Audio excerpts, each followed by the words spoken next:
gente está recebendo aqui no 12 em Ponto hoje a doutora Alessandra Herlen. Ela é especialista em oncologia veterinária. Vai falar pra gente sobre esse problema que também acomete os cãezinhos, os gatinhos, ou as gatinhas e as cadelinhas, né? Que é o câncer de mama nos pets. Boa tarde, doutora Alessandra. Seja bem-vinda. Boa tarde, Thiago. Obrigada pelo convite. Boa tarde, Ana Karina. Doutora Alessandra, é comum câncer de mama nas cadelinhas, nas gatinhas? Sim, é muito mais comum do que a gente imagina. Na verdade, é até mais comum o câncer de mama nas cadelas do que nós em seres humanos. O câncer de mama nelas é muito hormônio responsivos, então como elas têm um ciclo estral a cada 6 meses, elas têm essa produção de estrógeno que vai fazer com que propicie o aumento da chance de ter tumores de mama. Então as cadelas, elas realmente têm uma chance muito maior do que nós seres humanos de terem tumores mamários. E a mortalidade também é muito elevada? Também, mortalidade dos tumores em geral, nas cadelas, é o principal tumor aqui no Brasil, tá? É importante falar que esse tumor é um dos principais tumores que acometem as cadelas no Brasil, e nas gatas, os tumores de mama estão em terceiro lugar, né, aqui. Por que eu estou falando do aqui no Brasil? A gente não tem essa política de castração. Castração ainda é uma coisa nova, ainda é uma coisa que a gente não tem como rotina. Então, na maioria dos países desenvolvidos, a castração ocorre de uma forma muito precoce, às vezes até antes do primeiro cio. Então, a gente não tem essa casuística tão grande fora do Brasil como aqui, que a gente não tem essa questão de controle. Então a castração, ela é uma forma de prevenir também o câncer de mama nos pets? Ela é um aliado importante nesse combate? Exatamente. Como os tumores de mama, eles são responsivos ao estrógeno, quando a gente faz a supressão, quando a gente faz a castração, a gente reduz em 90% a chance de uma cadela ter tumores mamários, nas gatas também. Então a gente sempre preconiza a castração mais precoce possível.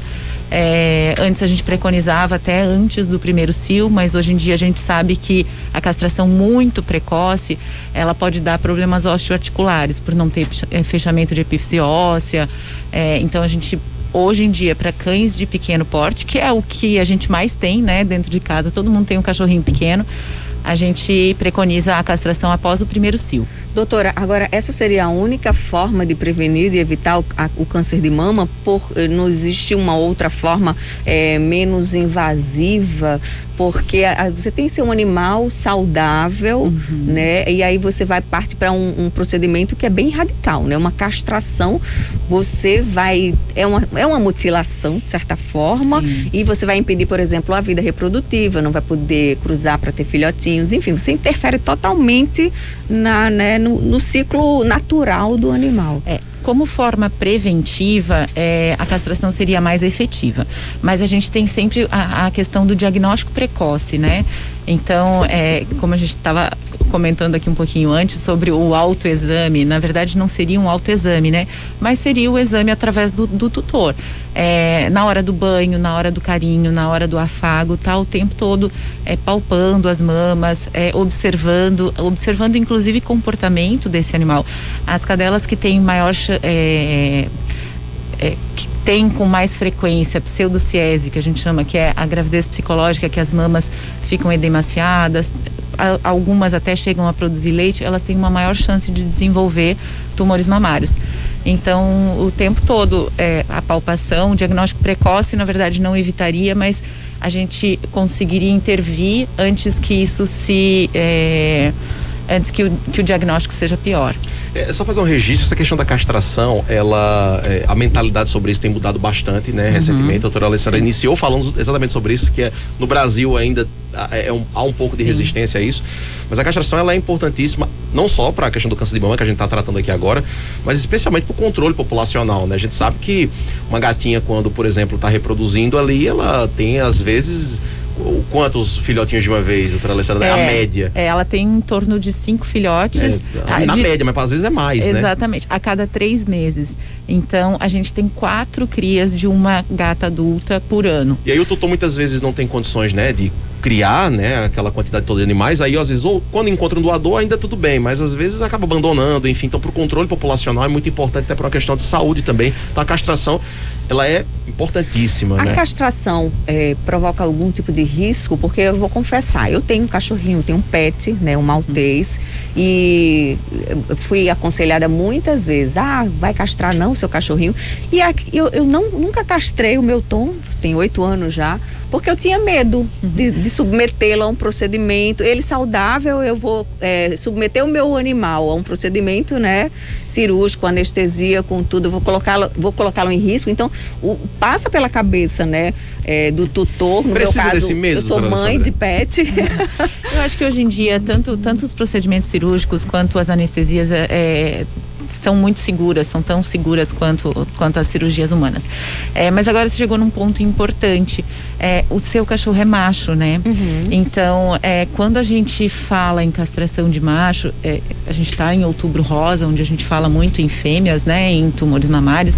E o mês que vem a gente vai falar um pouquinho de macho. Mas não tem essa mesma indicação para o macho. A indicação da castração para o macho seria muito mais comportamental do que para evitar um tumor. Os tumores de próstata em cães não é um tumor comum, não é simples, e a castração não evita os tumores de próstata. E cãezinhos machos, tem câncer de mama também? Porque os homens têm câncer de mama, né? Já fala muito em mulheres, mas a porcentagem de câncer de mama em machos é muito pequena, em torno de menos de 1%, e na maioria das vezes eles vêm associados com tumores testiculares. Os tumores testiculares fazem produção de estrógeno, que aí faz hiperplasia mamária e aí desenvolvem os tumores mamários. Não é comum, mas existe sim. E quando acontece em machos, ele é muito mais agressivo, inclusive. Doutora Alessandra, existe alguma raça, assim, de cão, especialmente, que tem uma predisposição maior a desenvolver o câncer de mama, ou é uma coisa generalizada mesmo para todos? É generalizada. A gente vê que poodles e pastor alemão têm uma chance maior de desenvolverem tumores mamários, embora eles tenham maior chance, principalmente o poodle, eles normalmente desenvolvem tumores mamários menos agressivos. Eu sempre costumo falar de não confundir a agressividade do tumor com a malignidade. Mais de 70% dos tumores mamários são malignos, mas nem todos eles são agressivos. Tem tumores que são cirurgicamente curáveis e outros a gente acaba tendo que ir para uma segunda parte, que seria os tratamentos adjuvantes, como quimioterapia, inclusive.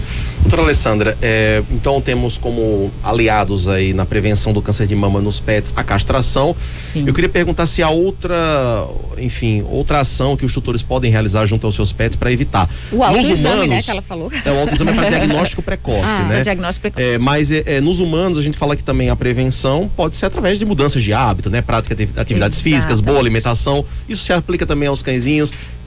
O que tirar ou incluir da alimentação dos cãezinhos, das cadelinhas e das gatinhas, para também prevenir o câncer de mama? Com certeza. Na verdade é muito parecido, né? A obesidade é um dos principais fatores de risco para câncer de mama, tanto em humanos quanto nos animaizinhos, quanto nos pets. Os adipócitos, o tecido gorduroso, ele produz uma maior quantidade de estrógeno, que é iniciador de tumores mamários. Então, a alimentação tem tudo a ver com a prevenção desse câncer mamário. E aí o que na alimentação dos animaizinhos? Quem, por exemplo, o cãozinho que só come ração, o caso do meu Tom, ele só come aquela ração equilibrada, ele acostumou a vida toda. Inclusive eu tentei inserir alimentação normal, natural, balanceada, ele não aceitou. Ele só gosta da ração dele. Se ele come uma ração super premium, uma ração de boa qualidade, o suficiente, é o necessário para ele. A gente sempre carboidratos, comidas que vão fazer maior pico glicêmico, eles inflamam mais, porque faz com que as alterações glicêmicas inflamem esse tecido, e aí tem uma maior probabilidade realmente de tumores no geral, não só tumores mamários. Eu falo que comida também é um pouco modismo, né? A gente antigamente dava comida, depois passou a dar somente ração. Hoje em dia a gente está tendo esse retorno da alimentação natural. Então, desde que seja com acompanhamento médico, uma alimentação balanceada, a gente às vezes escuta falarem de cães serem carnívoros. Na verdade, o cão é um animal onívoro, oportunista. O que é onívoro? Come de tudo. Ele é um onívoro oportunista. Se você der a oportunidade para ele de comer batata doce, ele vai comer batata doce. Se der carne, ele vai comer carne. Se der fruta, ele vai comer fruta. Minha cadelinha come cenoura. É. Impressionante, nunca tinha visto isso, como cenoura. Ela gostou, comeu uma vez e comeu e ficou comendo. Eles precisam de uma alimentação que tenha no mínimo 30% de proteína, mas eles têm necessidade também de carboidrato. Tá? Então, assim, a gente tem que tomar um pouquinho de cuidado com essa questão nutricional e carboidratos de boa qualidade, carboidratos que não formem picos glicêmicos. Evitar a farinha branca, evitar arroz branco. Aí, acho que a gente tentando fazer uma alimentação e exercício físico, eu acho que é importante para todo mundo, né? Isso aí, perfeito. 12h53, agradecer aqui demais a presença da doutora Alessandra Herrlen, né? Tem alguma ação assim do Outubro Rosa Pet também, doutora? Aproveitando aí alguma campanha de conscientização, as redes sociais, para que a gente possa ter mais informações? Eu acho que aqui em Natal a gente não está ainda se organizando para isso, mas a gente tem dentro das redes sociais da clínica algumas informações que são extremamente importantes. Existe o Outubro Rosa Pet, que se você entrar no site do Outubro Rosa Pet, você vai ter todas essas informações lá. Muito obrigada, doutora, pelas informações. Obrigada, doutora Alessandra. Seja sempre bem-vinda aqui no 12 em Ponto.